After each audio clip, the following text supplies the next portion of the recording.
Hello there guys, Tenzor here and welcome to another video. In this video I'm gonna discuss most likely about Arms Warrior PvP in Warlords of Draenor at level 100. It's been a lot of changes due to Holinka's decisions, but yeah, we kinda need to get used. And for those who actually play for a long time Warrior, you guys kind of feel the same sensation like in Wrath of the Lich King Cataclysm. Because in my case I felt the same thing in my first arenas and still like trying to get used, and because in between Warlords of Draenor and Mists of Pandaria, Warrior now requires a little bit of brain. Like, it's not so easy now. Like in between, I think Mists of Pandaria was actually the most easiest mechanism for Warrior, so people can actually play it, not necessarily properly, but still manage to play it without a huge struggle. Because for those who actually play for a long time, you guys know we have been through a lot of changes and nerfs and a lot of things, and we still receive some drastic changes. Like every class actually in Warlords of Draenor received some drastic changes, so we need to get used. But in between, overall, all classes, you know, it's just like Warriors still they still have like constant good damage. Like Arms Warriors still do amazing damage, but our utility mobility is kind of a little bit down. So pretty much I'm gonna try to cover everything so you guys can understand how Warriors are and different ways that you can actually play it, that spec, stats and different things. And gliss. So let's keep going.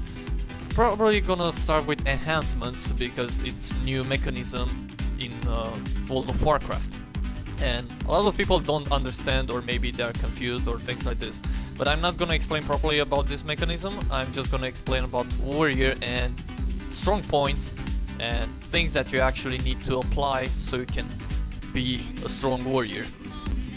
Don't get me wrong guys, I don't mean like I play Warrior for like 5.5 years, so I'm allowed to actually express my point of view. So this is my point of view. It's not the fact that you guys need to play like this in order to be a good Warrior. It's my choice, and hope you guys will understand this. So let's get going.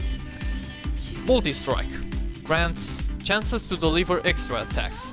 For those, you guys already know what this is, but multi-strike in our case Warriors was our mastery from Mists of Pandaria, and now we have a different mastery, which is increase the damage of your mortal strike, colossal smash and execute ability by 49%. It's based on the mastery, how much mastery you apply, and from my point of view it's quite awesome because multi-strike resets your colossal smash cooldown. So that means with the new mastery you pretty much do a lot of damage with colossal smash. And plus Colossal Smash applies a debuff for 6 seconds, which you pretty much bypass armor. So you can actually still continue like resetting Colossal Smash, applying damage, huge damage with Colossal Smash, and for 6 seconds bypassing armor and do amazing damage with Mortal Strike and Execute. That's pretty much a strong key for Warriors, and that's the reason why we actually do a lot of damage. We still do crazy damage. Leech returns a portion of your damage and healing us healing to you, Well, Leech into a short point of view is kind of like lifesteal. Based on the damage that you build, you receive heals. So we don't have lifesteal, only second wind. But I'm gonna discuss about talents as well. So it's gonna be a long journey, so brace yourself guys, because in case you want to stick around, just stick and pretty much pay attention, because I'm trying to explain my point of view here. Only my point of view. Versatility, increased damage and healing done by 8% and decreased damage taken by 4%. Let's say versatility is kind of like our resilience, kind of like that.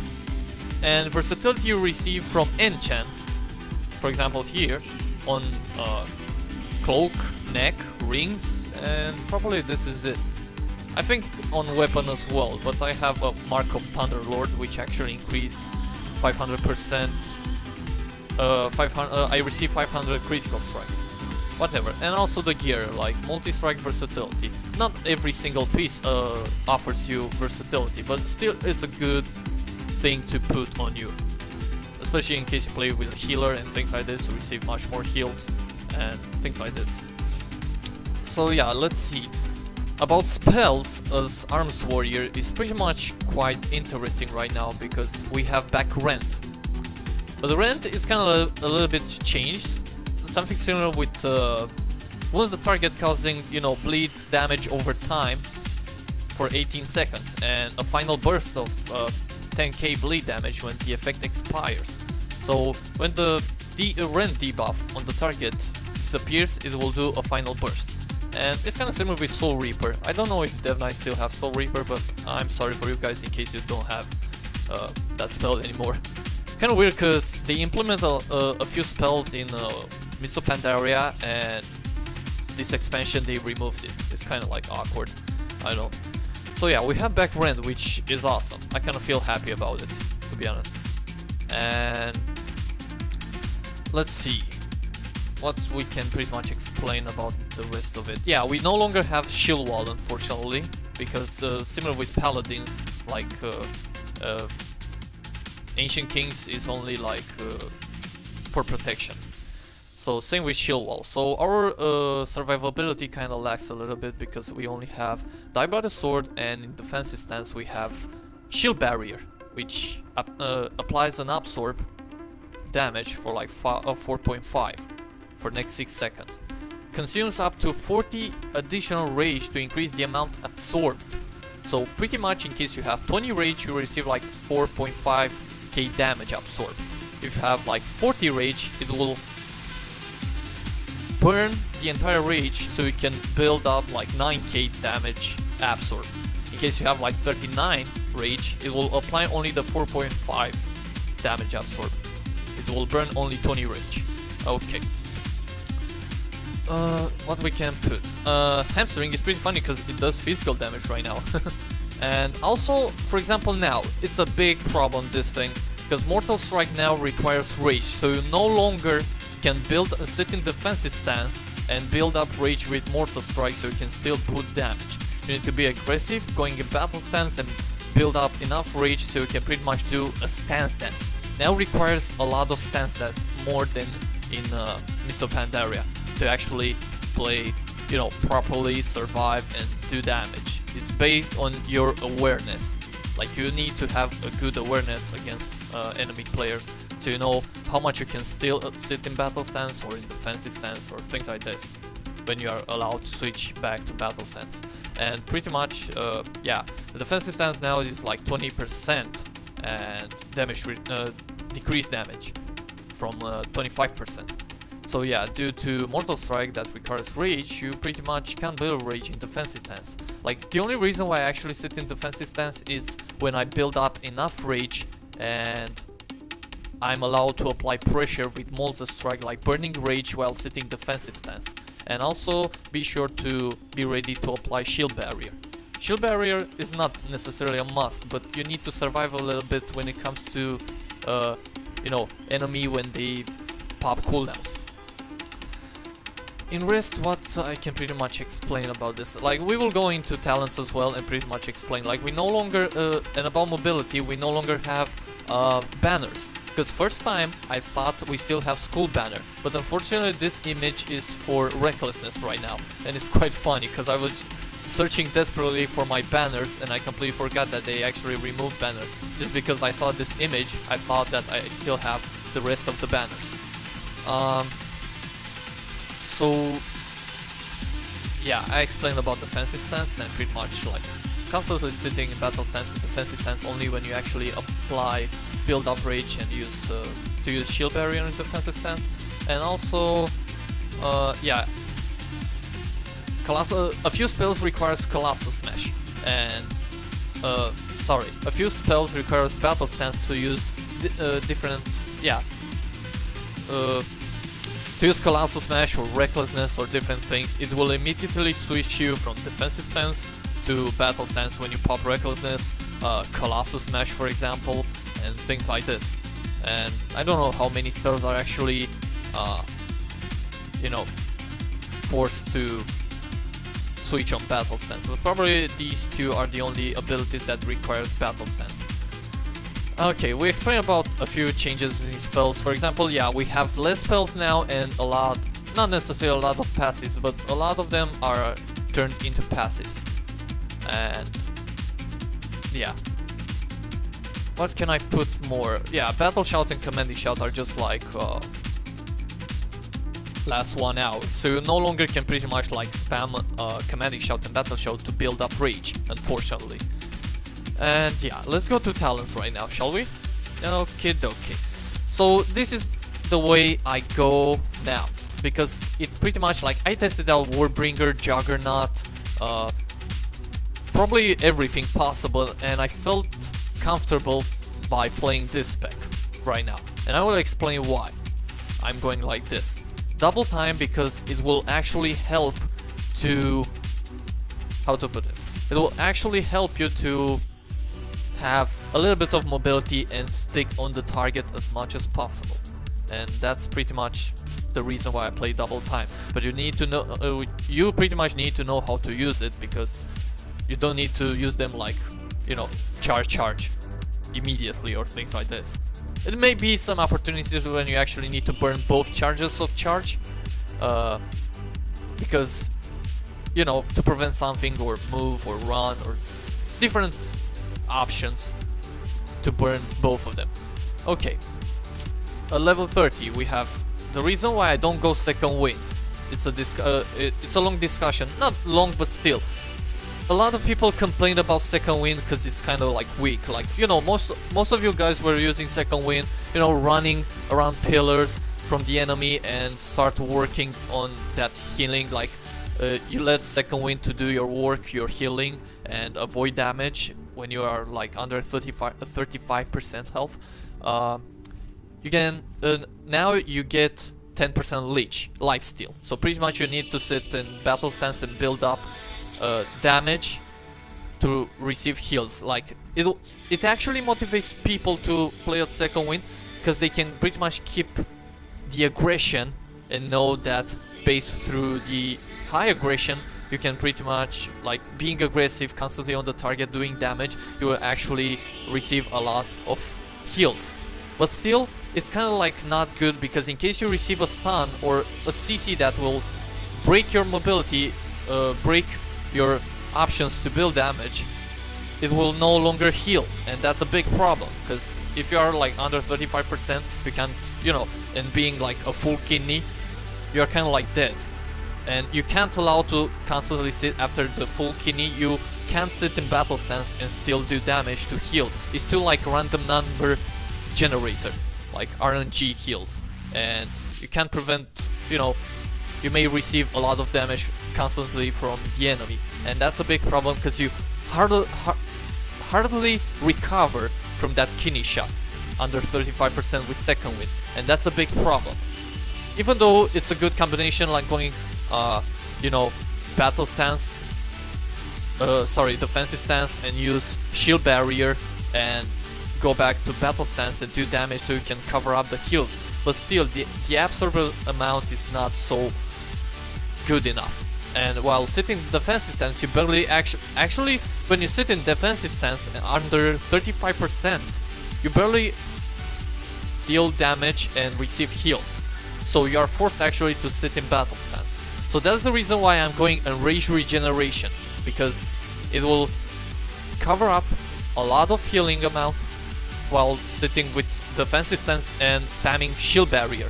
And that's pretty much like a good key to survive, because Enrage Regeneration, you can actually use it while you are into a stun, and that will assure you to survive into that 5 seconds kidney. You guys understand now the reason? Okay. So let's go. Let's keep going, because it's quite long. So yeah, the reason why I don't play a slam is because it burns out a lot of rage, and you barely, like, it does a decent amount of damage, but it's not affected by mastery. Mastery is mastery is only for Mortal Strike, Colossal Smash, and Execute. So slam is not a good way to spend your rage. So that's the reason why I actually go sudden death, because your auto attacks hits have a 20% chance to make your Next execute costs no initial reach and consume no extra reach, and can be usable on any target regardless of health level. And that's pretty much good because you do a lot of damage, you don't burn up reach, and that's pretty much a key when you actually sit in defensive stance. Your auto attacks will probably proc an execute and still manage to do damage and while sitting in defensive stance, and that's quite nice. Taste of Blood may be an option I don't know how to put it, for a defensive playstyle actually, because in defensive stance you receive 1 rage every 3 seconds while sitting in defensive stance, and Taste of Blood, when you apply Rend, you receive 3 rage per tick. So that means you pretty much can somehow build rage, use shield barrier, or do damage or things like this, or spend your rage somehow. And it may be a good option, but still it's kind of like, it's more like a defensive playstyle, to be honest, or probably for like PV, most of it. But I tried out and pretty much helped me a lot by sitting much more in defensive stance when I'm focused and still do damage. That was quite good actually. But still, sudden death, I see it best by far thing to actually go. Now we go into our CC talent 3 at level 60, which is Stormbolt, Shockwave and Dragon Roar. Okay, the reason why I don't play Dragon Roar, oh well, it's just like 0.5 seconds knockback and do damage. 100% critical strike, indeed. But still, it's not a good option. Shockwave. The reason why I don't play Shockwave is because it has 40 seconds cooldown and it's only our stun ability, to say like that, and it's only for frontal cone. How is it spelled? I really don't know. It's just in frontal cone, and that's actually a bad thing because you will not face constantly you know, melee enemies or things like this. Like you will face my explanation here actually, it's about most likely arenas and probably BGs as well. You can cover up in this spec for BGs as well, but from my point of view, this is my arena spec or duel spec, so you guys can understand.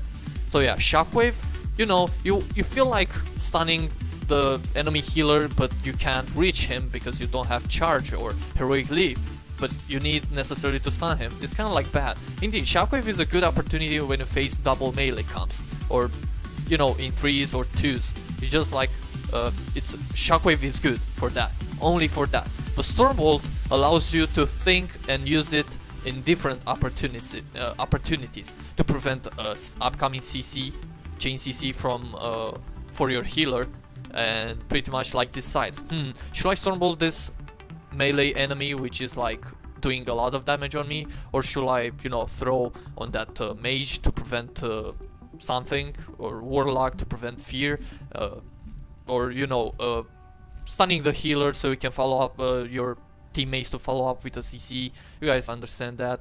So pretty much it allows you to pretty much use it in different opportunities, like to close combat to prevent damage, or you know, to prevent the CC and things like this.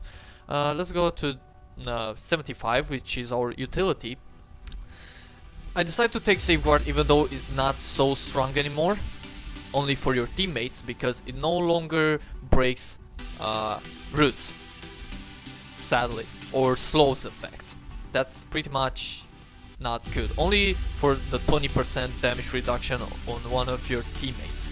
That this is the only reason why I go Safeguard. And again, as I explained a long time ago in my first point of view about the talents in Warlords of Draenor, when they appeared, I knew this will actually become like Stormbolt, Shockwave, Dragon Roar, and being replaced like Bladestorm into the level 90 talent tree, which is our, you know, damage tree, talent tree. And yeah, about Safeguard and Mass Reflection. When you take Mass Reflection, it replaces Parry Reflection, the normal one, and Safeguard, you know, with replaces Intervene. And pretty much like it's in between your decision here, because Mass Reflect can be a good option to reflect a CC, a Cyclone, or things like this on your healer mate and things like this. Like when you face caster teams, Mass Reflection is good for your mates and for yourself, obviously, or Safeguard. But yeah, pretty much like it's in between your decision, in between Mass Reflection and Safeguard. Yeah, apologies. Speaking so long is so I don't know, I feel like getting tired. I just came back from work and I just felt like doing this point of view thing video. So yeah, vigilance may be an option, but it's like 2 minutes cooldown, so it's not worth. It's more likely for PvE. Level 90. Let's go for... The reason why I don't go Avatar is because it has 3 minutes. And they can actually CC the hell out of you while you have Avatar on. So unfortunately it's not a good option because you can be prevented from doing damage, a lot of damage with Avatar. And it has 3 minutes cooldown. And when it's back, they will do the same thing again, obviously. Bloodbath. It may be an option, but nah, since you no longer can build up like Bladestorm Bloodbath thing, it just like cut out the thing. Bloodbath is much more for PvE from my point of view, to be honest. And yeah, I went Bladestorm. Why? Because due to our lack of mobility, Bladestorm is a good key to actually do damage and pretty much be free. Like no disarms, because they removed disarms. But yeah, even Mists of Pandaria, you weren't able to disarm Bladestorm, so whatever. So pretty much you can use Bladestorm as a... just like in Wrath of the Lich King or Cataclysm. For example, in my case, I was using Bladestorm in Cataclysm just to break roots or things like this to and cancel Aura Bladestorm so I can keep going on that target and not being controlled. So Bladestorm is a good damage ability, and also you are free from the CC that they want to apply on you. You are just like going ham. So we go to level 100. Siegebreaker is not good because it simply makes DR with Stormbolt in case you apply on the same target, you know, training a healer. So it's not quite strong enough because it's actually a knockback, but knockbacks are just sharing DR with stuns right now in this new mechanism. So pretty much it's not good to use. Siegebreaker may be an option in case you play... how to put it? In case you play with a Warlock, because it replaces Intimidating Shout, our fear. And to prevent DRs with Warlock's fear, Siegebreaker may be an option to keep it for melee close combat and use Stormbolt for their healer, so you know Warlock can upcome with a fear. So it will be like no DRs or thing like this, and keep Siegebreaker only for a knockback and damage ability for your safety on your main target, and Stormbolt for focus target or off targets in general. You guys understand, right? Ravager. I discussed about Ravager and I knew it will happen, but I thought the yards of it will be kind of like similar with Death and Decay. Unfortunately, Ravager has only 6 yards and it's not good, because people can pretty much jump and run away from it. Simple as it sounds. And you barely can do damage. Even if you throw Stormbolt on the target and pop Ravager, it's still not good. It may be good with like in different opportunities like Ravager Bladestorm. Indeed, for example, BGs probably. Yeah, in BG's fight, Ravager Bladestorm is a good way.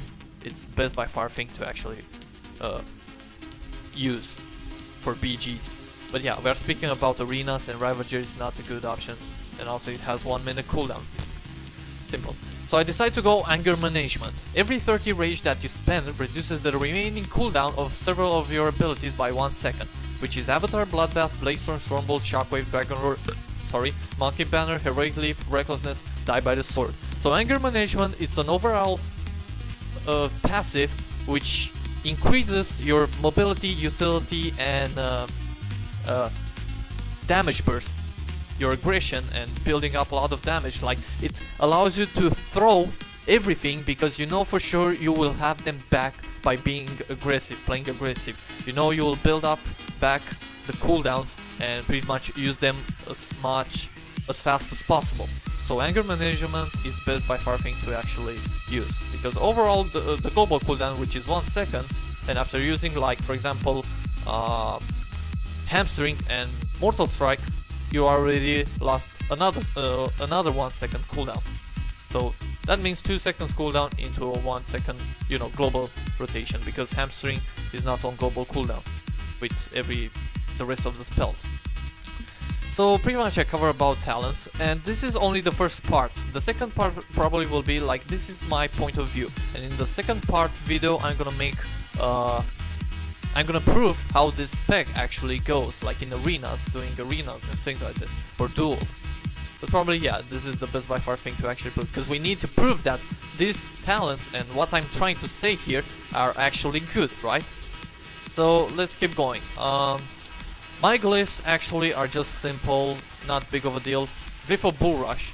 Your charge generates 15 additional rage, which that's pretty much strong in the engage. Heroic Leap increases your speed by 70% for 3 seconds after using Heroic Leap. You guys already know this. Our 4 pieces PvP set, now it's a glyph. Yeah, 4 PvP pieces proc. It's our is now a glyph. Heroic Leap glyph. And Mortal Strike, because it actually helps me to cover up a lot of healing while using Enrage Regeneration, and also with Rallying Cry. Like using Rallying Cry and Enrage Regeneration is quite a good opportunity. But it's not good because both are defensive cooldowns, and you probably need to use them safety, like step by step, not everything in the same time, like Dive Sword, Rallying Cry and Enrage Regeneration, even though we have Anger Management talent. But still, you need like step by step, smooth, not, there is no panic, focus, don't use every single defensive cooldown, because after that you are pretty much dead. Simple, right? And different opportunities will be, from my point of view, to actually play Flawless Defense. You have a 25% reduced chance for attacks against you to be critical strikes, while Double Sword is active, probably against melee, like when you face like Turbo Cleave or TSG and you are focused. Because I don't know, lately I've seen warriors being focused a lot in arenas. Like in my case, in 2s and 3s I tried out and I've been focused pretty much. I was just like, the fuck. Let's see, what options should we actually pick? Root Interruption may be an option as well for bonus damage, being aggressive. And also, wait, let's see. Yeah, it's very Flexion actually glyph when it comes to face like casters, because it has like 25 seconds cooldown.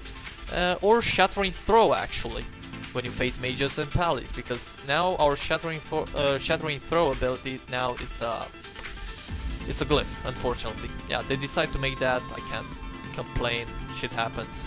And yeah, it will be just an option, overall option to use it when it comes to, you want to kill that mage for sure and you need to break that. In case you don't have a priest, yeah, Shattering Throw glyph is the by far thing to actually go.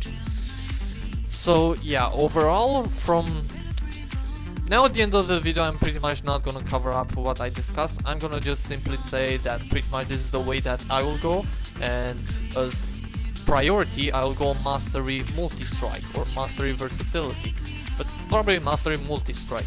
Crit Strike is not a must. It's no longer Mists of Pandaria, so you don't need, like, I've seen every single class playing a Crit Strike. So pretty much like critical effect. So pretty much, from my point of view, critical strike is not a must anymore. So probably I go like Mastery and Multi-Strike. And yeah, overall these glyphs, like most of the time I'm playing with these glyphs, and pretty much allows me to regen much more HP. And that's pretty much awesome. Talents I discussed, and pretty much the second part will be about me playing arenas and show how efficient this spec is. So hope you guys enjoyed this video, and probably I'm gonna see you next time, but I just want to try out to see if this actually works. Yeah, apologies for the lag. I'm just curious, like sitting defensive stance and charge. Okay, good. It's fine. Now, sometimes I was like sitting in defensive stance and using charge and wasn't building up energy. Sorry, rage. So pretty much auto attack is just like building up 10 rage. And while sitting in defense stance, you know, you receive 1 rage every 3 seconds. Yeah, whatever. So I'll see you guys next time. Peace.